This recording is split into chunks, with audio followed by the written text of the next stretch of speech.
welcome to World Insight on CGTN. I'm Tian Wei. The WHO's policy-making body, the World Health Assembly, wrapped up early this week. State leaders, public health officials, and global stakeholders called for unity against the coronavirus pandemic. Chinese President Xi Jinping pledged China's contribution, including $2 billion in aid over 2 years to help with COVID-19 response in affected countries, particularly the developing countries. And a potential COVID-19 vaccine in China will be made a global public good. China understands, together with many others, amid a severe public health crisis, finger-pointing is not going to save lives, but potentially endanger them. So what we need together is a real plan and a decisive action. In China, the COVID-19 outbreak took place in the middle of efforts to reform its medical insurance system. How to look after the health of every citizen with growing uncertainties.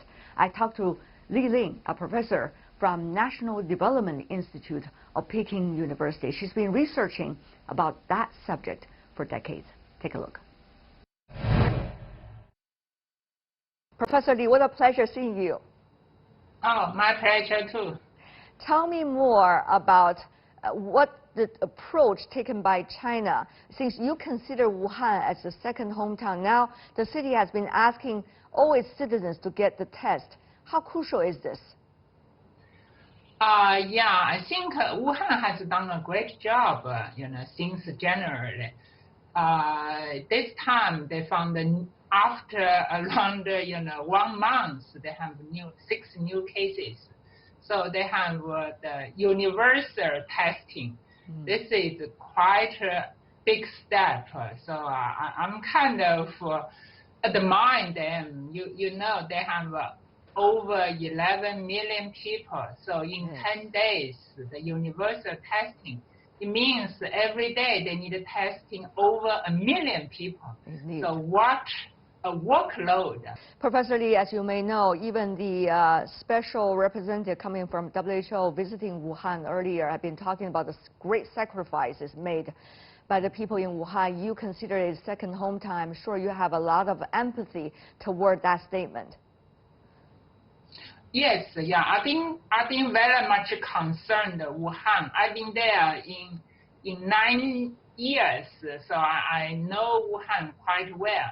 I think this time, Wuhan, they made a great contribution to the world battle against the COVID-19. That's in the end of December, right? And Dr. Zhang, I think, she found the abnormal pneumonia. So they found the problem and reported to the CDC. Wuhan is the first to find the new virus and answer the report to the WHO and answer the lockdown for Wuhan over 2 months. This is very unique. I don't think any other city can do this. And found the result against the COVID-19. We just used the Johns Hopkins data compared with China's data. We found out, in Wuhan, per 1,000 confirmed case is only 4.49. It's around 4.5. But in New York City, the per 1,000 confirmed case is 22.45. Right. Much higher than Wuhan. Also for the death rate, per 1,000 death rate in Wuhan is only 0.35, but in New York City is 0.36. Right. In terms of health care system, the technology, the ability, New York City is much better than the Wuhan. But from the result, we can see Wuhan did a great job. And of course, the rest of China come to aid Wuhan during that process. Indeed, we all love the doctors and the nurses on the front line. Yeah, we have over 42,000 people, the doctors, medical personnel went to Wuhan to assist them. Yes, it's amazing. Having said that, though, Professor Li, the reason I really want to talk to you is because you've been working very hard on how to link the crisis we're having right now to the public health policy that we need to establish for the future. How would you untangle, shall we say, this myth for us now in China? Good question. China started its new healthcare reform in 2009. It's been 10 years, and we achieved a lot. We have universal health insurance now, but we have one problem in the Chinese public hospital. It's the doctor and the patient relationship is not improving very much before this COVID-19. The reason is our public hospital actually is in name public hospital, and the funding mainly from the insurance and the out-of-pocket payment of patient. So given this incentive, the hospital could over-provide service, more tests, more surgery, more medicines, and more cost. But this, battling against the new virus, it's a social experiment. It's unexpected social experiment. Chinese government at the first time to promise free care. The insurance and the government will cover all the costs. So given this policy, we found a very unique phenomenon. It's all the doctors and the patients, they have unusual harmony relationship. They are like family, and they work together against the new virus. And also, the cost to treat the COVID-19 is much lower than we expected. So on average, per person only spend 21,000 Chinese yuan. Nowadays, in Chinese hospital, I think a normal, maybe you break your bones, it will cost much more than this. And so we can see, given this free healthcare system, doctor and hospital no longer has incentive to oversupply service. Yeah. And most important is the patients, they are trusted doctors. But Professor Li, may I remind you, the case that you just cited, which is COVID-19, is a public emergency. It is a crisis. As you may know, at the time of crisis, things are being done in a very different way, and people are interacting with one another in a very different way. So I wonder, this case is sufficient for your argument. Actually, free health care is just a name. Free health care is based on National Health Service. National Health Service is a system. This system is based on the public hospital system. And this public hospital should be funded by the government. And the doctors are paid by the government. So the hospital and the doctor no longer has the incentive to make money from the patients. So that's called a free healthcare system. Even this system, actually, it doesn't mean you go to hospital, you pay nothing. It's just in name, it's a free care. You can have co-payment. But given this incentive mechanism, the National Health Service System, so-called free health care, they put the doctor and the hospital in the right track. Right. That's most important. Another thing people might argue, Professor Li, is we had that before, right? I mean, if you look at the planned economy China had decades ago, it's free health care, in real essence. But doctors and nurses are not motivated to provide services. I should say, from this COVID-19 social experiment, we found out the problem is not a doctor, the problem is not a hospital. The problem is you give doctor and hospital what kind of incentive. Before 80s, the Chinese hospital works well. It's because the government fully funding our public hospital. From 80s to up to now, the problem is the government no longer funding the hospital. So hospital need to make money to survive. That's the problem. So the over-service actually is worse than under-provided service. And again, now actually, as we move on the healthcare reform, Yeah. We do have the way to control underprovided service because we have information system. We could in time monitor the hospital doctors' behavior. Yeah.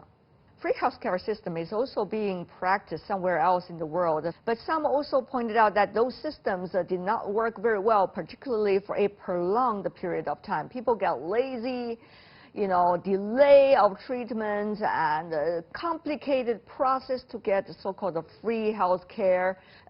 Professor Li, how should we see all of these problems related to your proposal? Yes, there are, the national health service system are the main systems in the world. Some country, this system in some country function well, some country are not. Mm-hmm. It's very much dependent on the governance system. So, for example, like a Hong Kong special district, like a Singapore, like a UK, actually the system functions. But especially in this battling against COVID-19, we shouldn't blame, this national health service system not functioning well.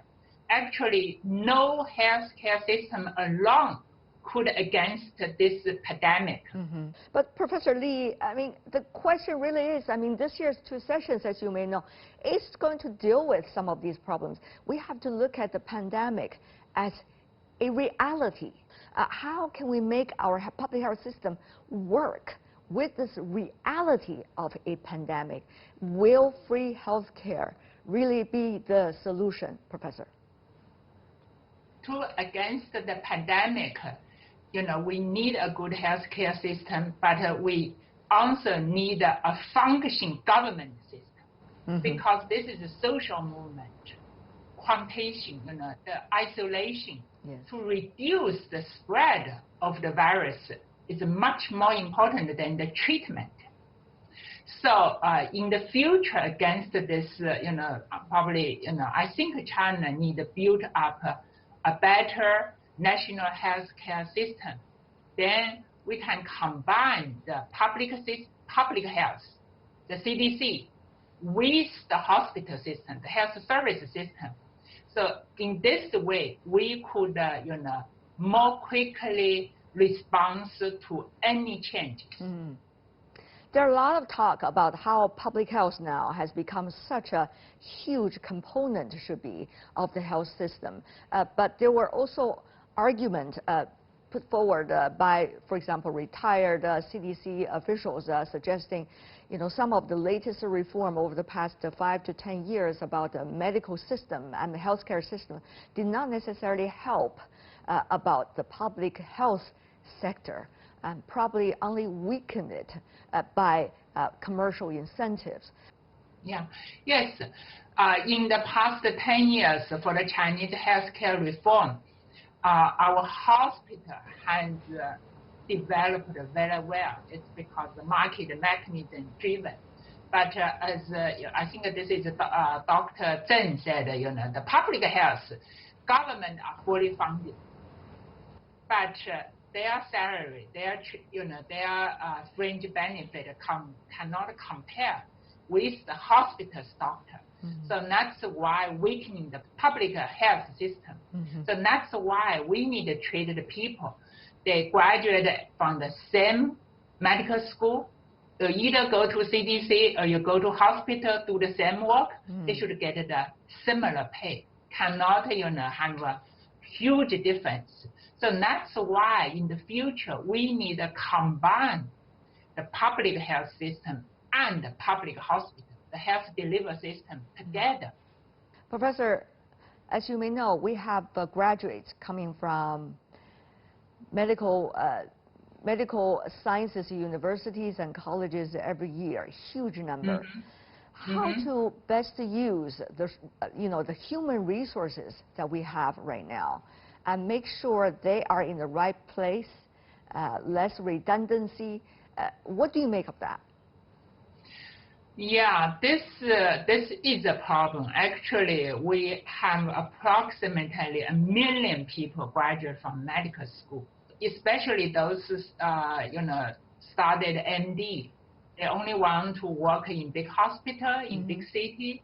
So this time, against the COVID-19, we also found our community healthcare center, not only public health, CDC, this sector, also the community healthcare center, the local hospital.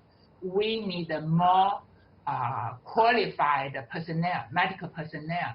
And this is the future. We need to work on it. And actually the key incentive, one is the salary, the other is the career path. Indeed.